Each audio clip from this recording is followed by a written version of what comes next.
Tamam, şimdi kaplumbağa dedi. Buradan kaplumbağayı alıyoruz. Alamıyoruz. Heh. Evet.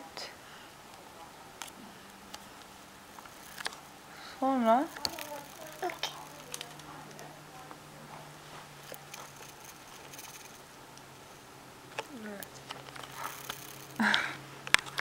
evet, başka? Aç. Aç. Aç.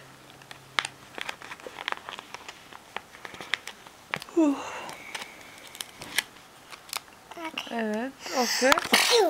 Çok yaşa. Bari bu tarafa artık koy ya. Orası çok oldu. Aç. Aç. Aç. Sabah sabah ne gibi oyun oynuyoruz değil mi?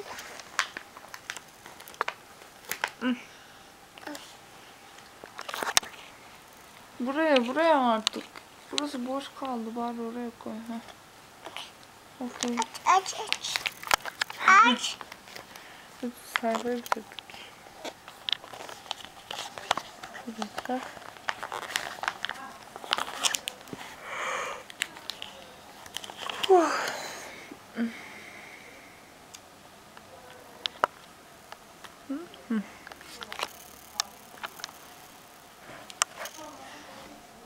Yapıştı mı? Kapama. Ah, bir de öp. Öp beni buradan. Dum dum dum. Aç. Aç. Aç. Aç. Aç. Ah.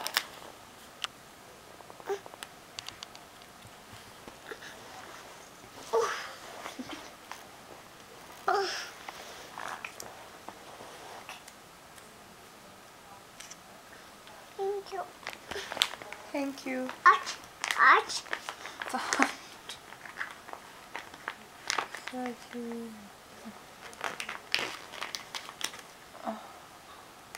Al.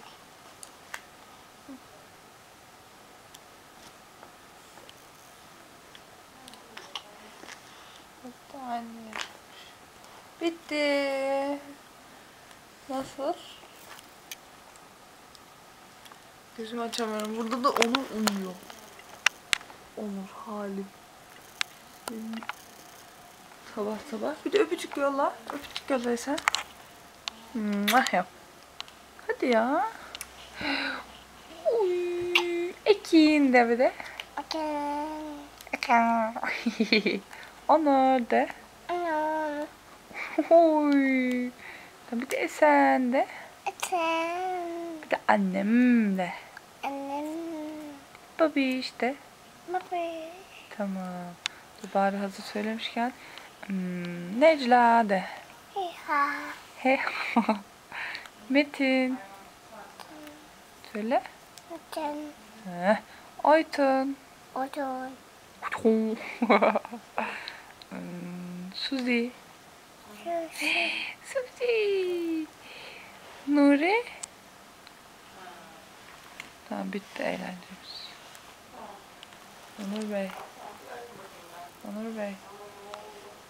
Onur Bey. Merhaba. Bakar mısınız? Onur. Ya ben de uykum var. Bak.